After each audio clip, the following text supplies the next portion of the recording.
যেদিন ভোট হবে সেই দিন যার যেখানে শক্তি আছে তার যদি মনে হলো যে আমি জিততে পারবো না, উনি গিয়ে ব্যালট বাক্সগুলো নিয়ে বাড়িতে চলে গেলেন। পুলিশ কি বাধা দেবে নাকি শেষ পর্যন্ত?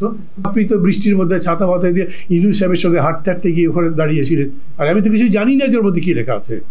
আমাকে বলা হয়েছে আসেন, যেহেতু আমার টিচার, আমি একটা রেসপেক্টের কারণে হোক অথবা রাজনৈতিক বিবেচনা জিজ্ঞেস করেছি ওর মধ্যে আছে কি, বলেছে এমন কিছু নাই যাতে আপনার আপত্তি হতে পারে, দেখবেন আপনি এসে।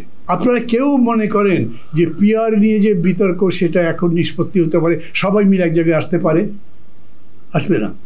না যদি আসে তাহলে কি করবেন? আমি তো পিআর একটা বললাম, একটা গণপরিষদ হওয়া উচিত, সে নিয়েও তো বিতর্ক আছে। ভোট তো হবে, সবাই তো বলছে যে, বিশেষ করে সর্বশেষ বক্তা যিনি বললেন যে ভোটে তারা বিশ্বাস করে, এই ভোটের কি বিকল্প আছে কোনো? ওয়ালটন এখন দেশের সীমানা পেরিয়ে পৌঁছে গিয়েছে 50টিরও বেশি দেশে।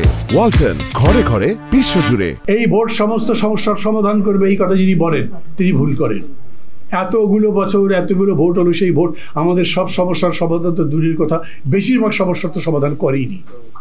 মানে ভোট মানেই সব সমস্যার সমাধান, সে কথা কেউ বলছে না। কিন্তু আজকে এই ফ্যাসিবাদের আবর্ত থেকে বেরোবার জন্য আপনার কাছে ভোটের তো বিকল্প নাই।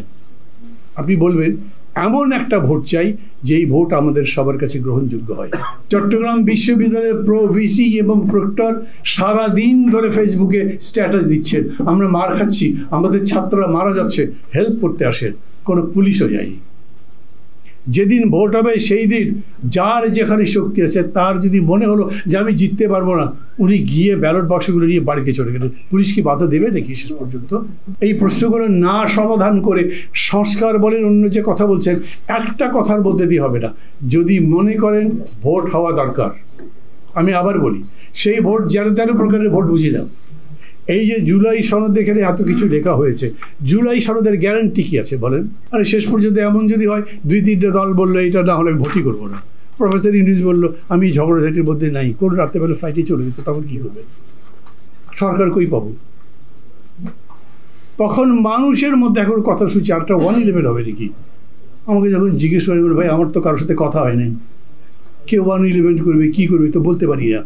একটা অনিশ্চয়তার মধ্যে আমরা আছি, যখন আমাদের বিশেষ করে যারা অংশী, বিশেষ করে যারা এগুলোকে পরিচালনা করছেন, তাদের মাথা ঠান্ডা রেখে পরস্পরের প্রতি আস্থা রেখে, সবচাইতে বড় কথা সবার উপরে দেশের কথা বিবেচনা করে সিদ্ধান্তে আসার জন্য চেষ্টা করতে হবে। পুলিশ যদি ঠিক না হয়, সেটা ডেমোক্রেসি বলেন অথবা ভোটটা ঠিক মতো হওয়ার কথা বলেন বা শান্তিতে বাস করার কথা বলেন, যাই বলেন, আর্মি দিয়ে তো সেটা হবে না।